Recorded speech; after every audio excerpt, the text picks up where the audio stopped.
I love buying and selling guitars, but I also love building guitars. The project I'm going to show you today came together because I had an awesome opportunity present itself from one listing that was on Reverb.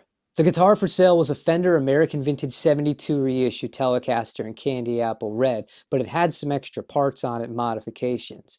Currently installed on it when I got it was a Warmoth neck that had a compound radius, stainless steel frets, and Gotoh tuners. Also, it had a set of Suhr Thornbucker pickups installed, but the reason why I said, you know what, I can't pass this up, was because it also came with the original Fender American Vintage neck and the Fender American Vintage pickguard that had the Wine Rage humbucking pickups. Without much hesitation, I ended up buying it. Luckily, when I unboxed everything, everything was exactly as advertised. I had all the extra parts and I had everything needed to revert the original guitar back into its stock form and sell it, which I did fairly quickly. After restoring and reselling the American Vintage Telecaster in its stock form, my vision for this project became clear. I wanted to build a budget Suhr Alt T and see how it compared to my actual Suhr Alt T. It was at this part of the process I realized how limited my options were going to be as far as buying a replacement body to part this thing together. You see, the neck was mounted for a microtilt system and a 3-bolt neck plate on it. Traditional Telecaster bodies that you're going to find for sale, they're typically going to be routed as standard modern style, 4 bolts on them. So my options weren't exactly plentiful. However, luckily for me, Fender currently make a production model American Vintage 2 Telecaster that's a thin line and will house humbuckers, and it happens to be in Lake Placid blue. Eventually, I found one at a reasonable price, and believe me, if you're looking for one of these right now on your own, a lot of the places that commonly resell parts have these at just about $1,000, and that's the body alone, and it's not even a nitro finish. Once I received the body, I spent about 4 hours putting the thing together, setting it up, and I'm happy to show you the guitar now. This is how it came out. Now the neck on this thing is wild with the flame bird's eye maple on it. We did use the Fender American Vintage 2 body. We still have the Suhr pickups, which came with the other guitar. I ended up swapping the saddles though for the same Wilkinsons that came on the Alt T, because the saddles that originally came with the guitar were Callahan, and I like those a lot too, but I really felt like with these, it got me a little bit closer to the Alt T sound. Now what I want to do is play some brief sound examples for you with this back to back with the Alt T, and we're going to see how we did.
Now, a few things that are different about these guitars that were always going to mean they were going to sound and feel a little bit different. The pickups in the Alt T are different from the pickups in this one. They're both made by Suhr, but these are Thornbuckers. The other ones are SSVs. So that's already a good point where we're already not going to have a completely like-for-like comparison. However, as you might have heard from the sound demonstrations, it definitely gets right in the ballpark. And dare I say it, I feel like this has a little bit more of a Christmas to the sound, a little bit more life to it than the Suhr. But the sound demonstrations only go so far. It's good to use as a benchmark, and if your total end goal is all about recording or having a guitar that sounds like a different guitar, you might be happy, and the feel doesn't really come into it. But to me, the feel means everything because it's going to dictate how inspired I am to pick up that guitar. The difference between the Warmoth neck, quality-wise, and the Suhr neck is non-existent. They're like for like. I was actually blown away at how good the fretwork is on this guitar and the overall build quality of it. So if you're on the fence and you're looking for an aftermarket neck, definitely check out Warmoth. But I say that with a caveat, and it's a big but. The neck profile on this one is the standard thin. At the first fret, it's 0.80. At the 12th fret, it's 0.85. Compare that with the Suhr, it's 0.83 at the first fret, 0.95 at the 12th fret. So the playing experience is not exactly the same thing. Bearing in mind here, I was using parts that were pretty much provided to me outside of the body because of the other guitar that came with everything else. But I feel like if you went with a different neck shape, maybe perhaps the 59, and you wanted to do a similar project on your own, because the regular Suhr Alt Ts are almost near $4,000 at this point after tax, I feel like you could get right there with it. Just make sure you get a satin finish on the back of the neck and boom, you're off to the races. Let me know your thoughts in the comments section down below. How do you think I did on this guitar? How did you think it sounded compared with the Suhr?